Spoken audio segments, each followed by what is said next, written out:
Our News from the Hill segment tonight, just days after President Trump authorized Defense Secretary James Mattis to decide troop levels in Afghanistan, reports claimed Mattis planned to send an additional 4,000 troops to the country, perhaps as soon as next week. This morning, though, the Pentagon denied that report, saying the new plan, the new strategy in Afghanistan, will be presented to President Trump in the coming weeks, following Secretary Mattis's claim that we're losing in Afghanistan. Watch. We're not winning in Afghanistan right now, and we will correct this as soon as possible. I believe the three things we are asking for stand on their own merit, however, as we look more broadly at the protection of the country. When can we expect the Congress of the United States to get a strategy for Afghanistan that is a departure from the last 8 years, which is don't lose? By mid-July, we'll be able to brief you in detail, sir. We're putting it together now, and there are actions being taken to make certain that we don't pay a price for the delay. With me now from Free Range International, former Marine officer Tim Lynch. Tim, thanks for being here. Thank you, Liz. I'm happy to be here. All right, Tim, you heard Secretary Mattis. That's a pretty strong comment to make. He said, we are not winning in Afghanistan and we want to be winning. Do you concur with that assessment? Absolutely. That's been my assessment since about 2008.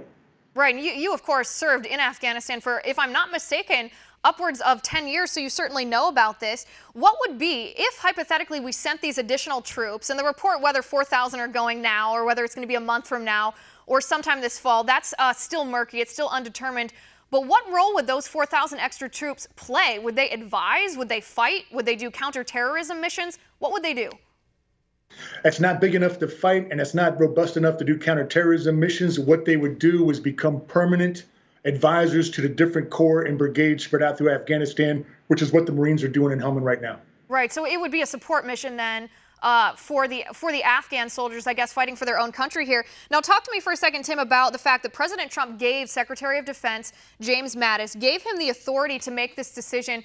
That's very differently than it was handled under the Obama administration, where the President Obama, made that determination himself.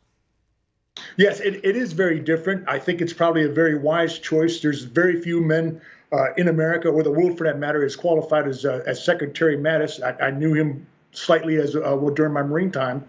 And it's not only a good departure from Obama, it's a good departure from the debacle of Vietnam, where you had LBJ on his hands and knees planning where he's going to bomb next in North Vietnam, which was ludicrous. Right, right. And talk to me, I guess, about this strategy, too. Secretary Mattis said it would be mid-July before he can brief the Senate in depth here about his strategy. What do you foresee that looking like? What are we going to do to actually start winning again in Afghanistan?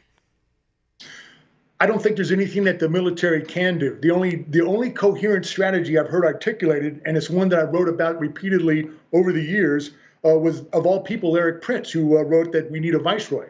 And we need to weed the Afghans off the 90% of their GDP, which comes from foreign aid. 90% of the money. They're sitting on $100 billion of natural resources, yet 90% of the government's funded by foreign aid. And we've got to get a strategy that goes after the resources that the Taliban are using. We've got to go after the lapis, the marble, the opium, the heroin, all that stuff. And without addressing, cutting off the Taliban's resources, they are not going to negotiate, which is part of Mattis's strategy. He's asking them to come to the table. They're winning. They're not going to come to the table. Why should they? Right. Is that what Mattis meant then when he said that the United States is not going to repeat the past mistakes that we made, I suppose, in Afghanistan? I assume he's talking about President Obama pulling troops out prematurely and not leaving a stable situation, therefore creating a vacuum. But is that the sort of thing that he was talking about? Yeah, I don't have any way of knowing what he's thinking about now. I know that he's on record as saying that the day that Obama announced the surge and then announced the end date was the day that we essentially lost. That was a very poor strategic move. But I also know we're not going to have enough to go in and duplicate what we did in 2009 and 2010, 2011. I mean, the Marine Corps locked Helmand Province down. It was locked down. But what a cost! It was permanently stationing 2 regimental combat teams. We don't have enough manpower to do that again. Right. I suppose we don't. It'll be interesting to see. Tim, thanks so much for coming on the show, and thanks for your service to our nation, Marine.